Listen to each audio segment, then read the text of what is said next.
Ces deux chapitres à la fin de la Genèse me rappellent ces films interminables où le héros n'arrive pas finalement à mourir. Vous les connaissez? Ça dure, ça dure, ça dure. Quand est-ce que ce sera finalement le dernier soupir? Quand est-ce qu'il va finalement mourir? Et même si le héros était tout à fait sympathique au début, à force de prolonger sa mort, on en a marre à la fin. Il y a plusieurs films comme ça, mais c'est évidemment d'une importance capitale quand un récit prend du temps pour raconter pendant 2 chapitres la mort du héros. Et aujourd'hui, nous avons donc le récit des circonstances autour de la mort de Jacob. En fait, on aurait pu même commencer un peu avant. Mais merci de ne pas avoir fait ce choix-là, Jean-Luc. Mais juste avant notre récit, en fait, Jacob, sachant qu'il va mourir, il appelle Joseph et il lui donne des instructions sur la suite et où est-ce qu'il va être enterré à Canaan. C'est dire que déjà dans la tête de Jacob, la fin s'approche, mais aussi pour Joseph, il sait que c'est la fin non seulement d'une vie, mais aussi d'une ère. Oui, parce que dans le livre de la Genèse, et nous l'avons vu à plusieurs reprises, les récits de la vie de Jacob et de la vie de Joseph s'entremêlent, sont intimement liés et prennent beaucoup de place. Et donc c'est peut-être normal, vous allez me dire, qu'on passe autant de temps sur la fin de la vie de Jacob, parce que non seulement c'est la conclusion à une longue vie importante d'un des patriarches de l'histoire du peuple de Dieu, mais c'est aussi la fin du livre de la Genèse. Ce livre qui a fondé, qui a expliqué les origines et les débuts de l'histoire de Dieu avec son peuple. Donc, la mort de Jacob prend 2 chapitres et demi, et cette mort, quand elle arrive enfin, elle est suivie d'un petit récit sur la mort de Joseph. Et puis c'est la fin de la Genèse. Nous arrivons donc à la fin de cette vie de Jacob, et je pense que c'est normal qu'arrivé à la fin d'une longue vie, on a droit à une sorte de rétrospective, un regard en arrière sur ce qui a été important et ce qui a marqué cette vie. Et Jacob, en se tournant vers Joseph et ensuite en se tournant vers les fils de Joseph, Manassé et Éphraïm, et ensuite en se tournant vers ses propres fils, ses 12 fils, en les bénissant, en fait, Jacob fait une sorte de retour en regardant en arrière sa propre vie. Il revit presque, il se rappelle de tous ces événements qui l'ont marqué. Et évidemment, ça ne va pas nous surprendre. Mais c'est l'occasion de se dire, à la fin non seulement de la vie de Jacob, mais aussi à la fin de cette histoire de Joseph et à la fin du livre de la Genèse, où en sommes-nous? Où en sommes-nous par rapport à cette grande histoire qui est l'histoire de Dieu? Et nous nous souvenons que dans la Genèse, en fait, un des thèmes principaux, c'est la fidélité de Dieu à ses promesses.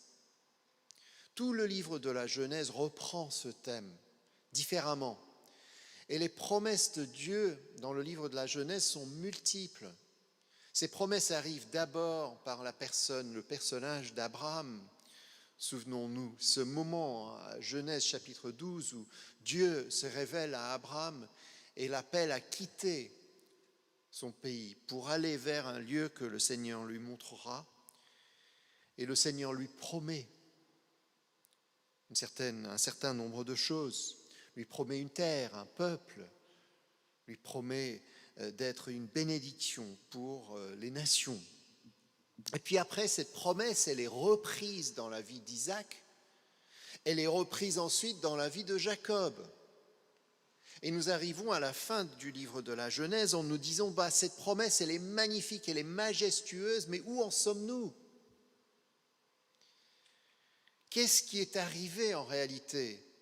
Cette promesse, est-ce qu'elle tient toujours? Et le vieux Jacob, je pense que lui aussi, il aurait peut-être été tenté de se poser la même question. Parce qu'en relisant sa vie, force est de constater que cette vie n'a pas été en fait vraiment l'accomplissement des promesses de Dieu. Mais Jacob, déjà lui-même, son nom veut dire tricheur. Et c'est un tout petit peu par la tricherie, la tromperie, que Jacob arrive à ses propres fins. Rappelons-nous les relations entre Jacob et son frère Ésaü. 2 fois, Jacob arrive à tromper son frère. D'abord, c'est pour que son frère lui vende les droits de fils aîné pour une soupe de lentilles.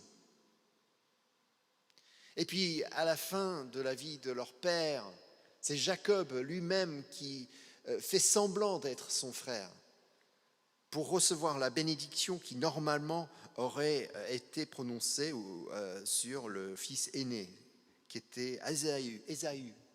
Jacob, donc, le tricheur, qui arrive à avoir des choses par la tromperie, pas vraiment la fidélité. Jacob qui lutte avec quasiment tout le monde. Il lutte avec son frère, il lutte avec son père, il lutte avec ses relations, il lutte même avec Dieu.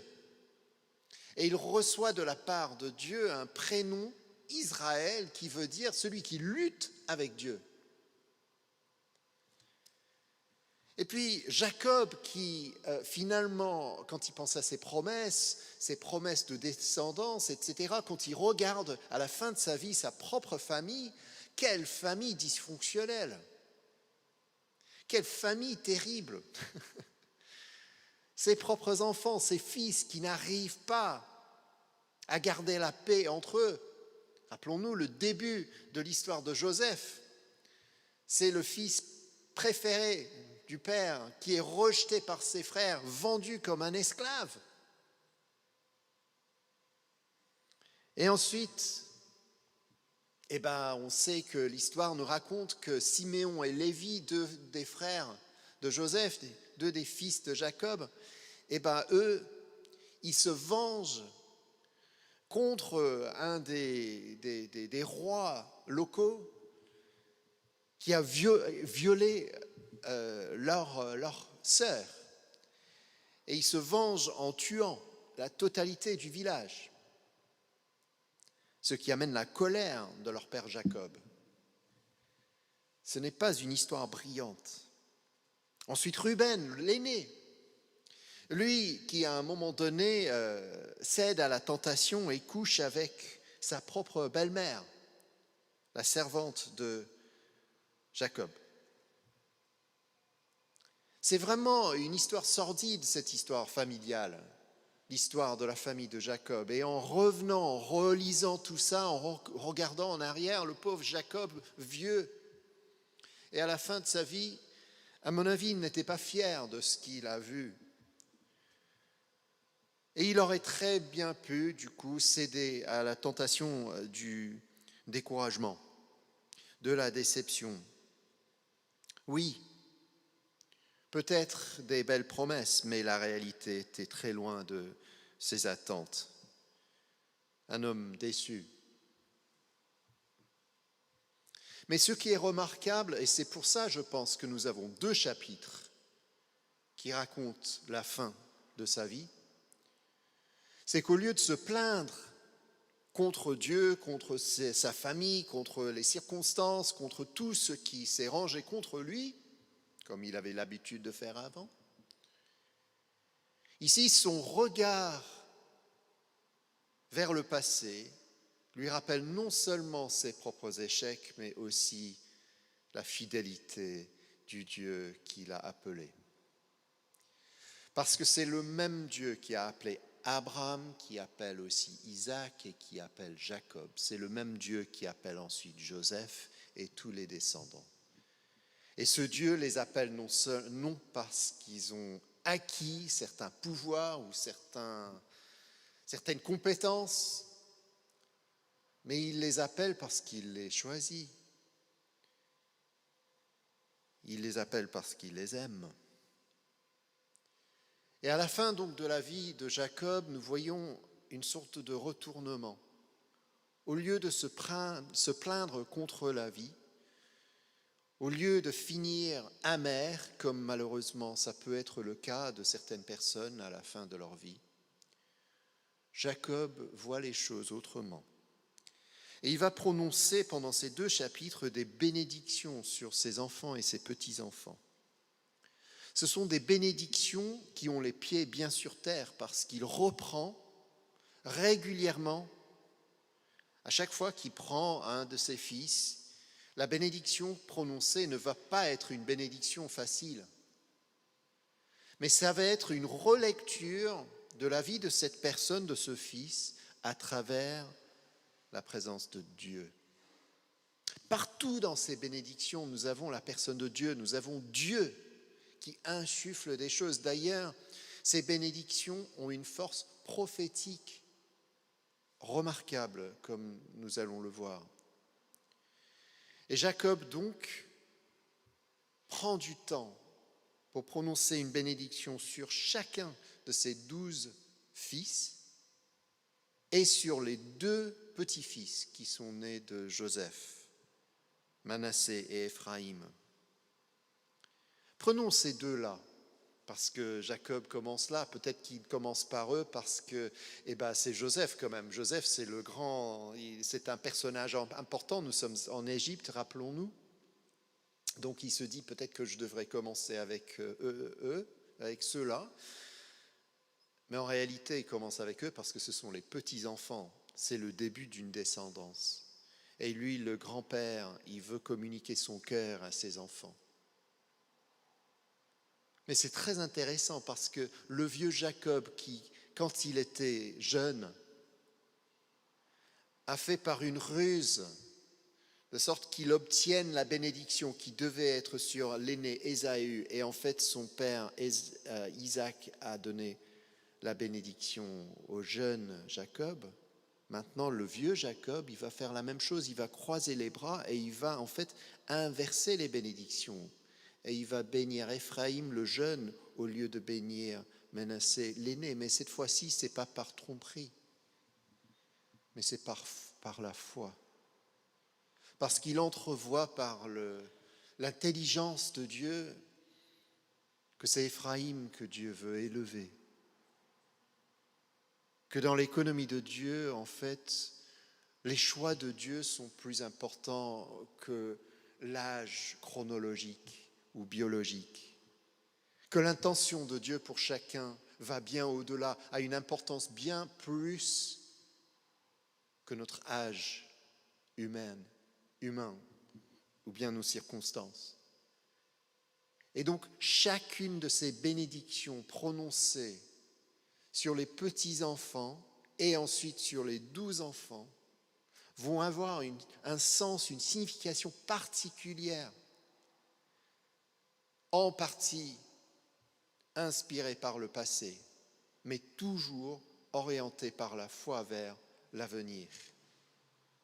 C'est vraiment remarquable et ça mérite d'être qu'on prenne du temps. On n'a pas ce temps malheureusement ce soir, mais relisez ce passage après et vous verrez à quel point en permanence il y a des rapports au passé,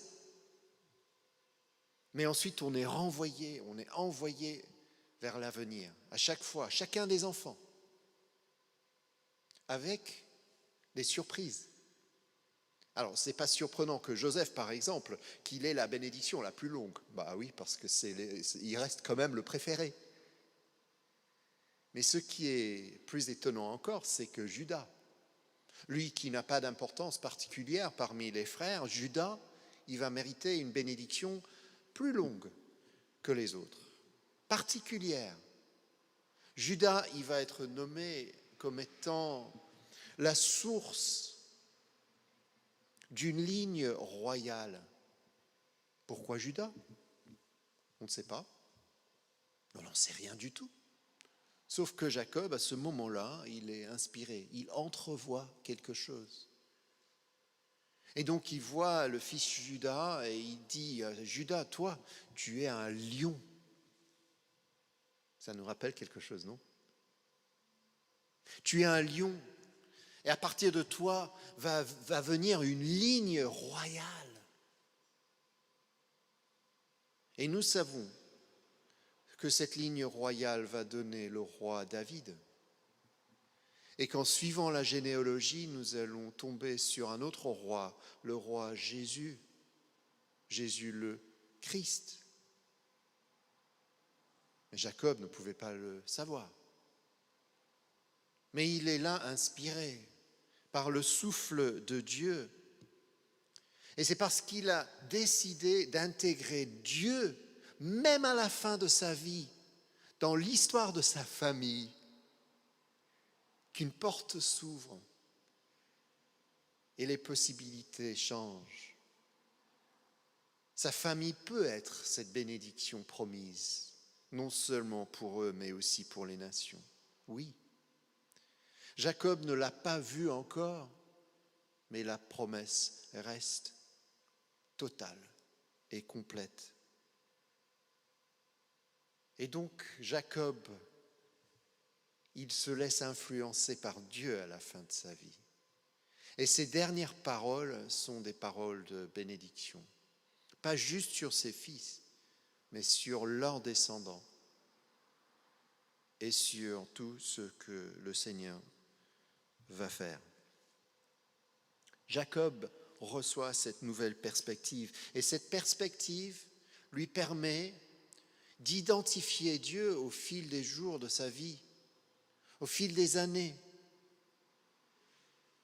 C'est comme ça qu'au début du chapitre 48, en parlant à Joseph, il dit les paroles suivantes, il dit « Dieu m'a béni ». Oui, maintenant il peut le reconnaître. Dieu m'a dit, je te donnerai beaucoup d'enfants et je ferai de toi l'ancêtre d'une communauté de peuples. Je donnerai ce pays à tes enfants et aux enfants de leurs enfants, ils le posséderont pour toujours. Là, il se rappelle des promesses qui lui ont été faites, promesses qu'il a oubliées et promesses qui trouvent leur origine dans les promesses faites à Abraham. On a ça tout au long de ces chapitres, des rappels de la fidélité de Dieu.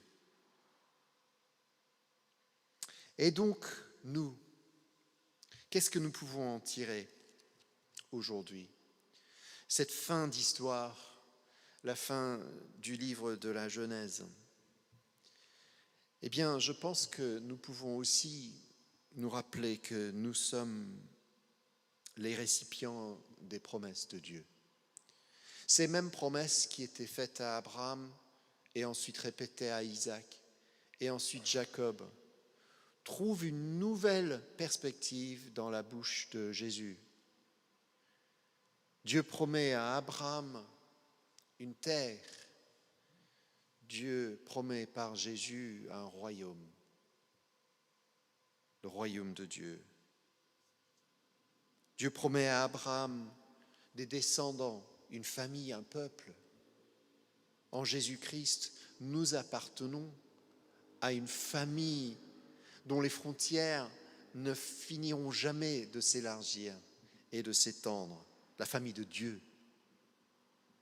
Abraham était, grâce à la promesse de Dieu, à l'origine de la première alliance, mais en Jésus-Christ, nous sommes au bénéfice de la deuxième alliance. Cette alliance qui vient en Jésus-Christ jusqu'à nous. Non seulement non pas parce que nous sommes nés dans une telle famille, ou parce que notre père était un tel, mais parce que nous sommes nés de nouveau dans une famille royale. Et notre Père céleste nous a choisis. Et puis la promesse faite à Abraham, cette promesse qu'il serait lui-même une bénédiction pour les nations qui, tout d'un coup, avec Jésus-Christ, s'ouvre le jour de la Pentecôte, s'ouvre encore plus par la mission et qui s'étend jusqu'à nous. Nous sommes les bénéficiaires de ces promesses, mais nous sommes aussi un canal par lequel le Seigneur veut que ces promesses aillent plus loin. Mais nous aussi, comme Jacob, nous pouvons nous trouver devant des déceptions dans la vie. Nous pouvons aussi être tentés, comme Jacob, de nous dire que finalement ces promesses ne se sont pas réalisées. Et donc, finissons cette petite méditation autour de ces longs chapitres, juste en nous rappelant le processus de Jacob face à la déception. D'abord, il se rappelle des promesses de Dieu. C'est la rétrospective. Ensuite, il revoit tout à la lumière de Dieu. C'est la nouvelle perspective qu'il obtient. Et puis, en parlant, il répand les bénédictions de Dieu. Ça, c'est la prospective. C'est le regard vers l'avenir. Et cette attitude-là, rétrospective, regard en arrière, se passe pour voir les échecs et les déceptions, mais les promesses. Ensuite, revoir tout à la lumière de Dieu pour avoir une nouvelle perspective. Et puis enfin, répandre les bénédictions de Dieu pour être agent de l'avenir.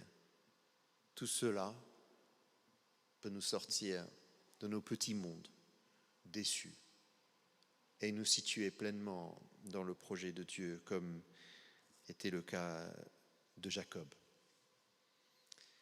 La fin du livre de la Genèse, donc. La fin de la vie de Jacob. Bientôt la fin de la vie de Joseph. Mais jamais la fin de l'histoire de Dieu. Parce qu'elle continue jusqu'à nous. Et puis demain. Et après-demain. À travers nous. Jusqu'au bout du monde. Qu'il en soit ainsi. Que nous soyons aussi des agents de bénédiction. Amen.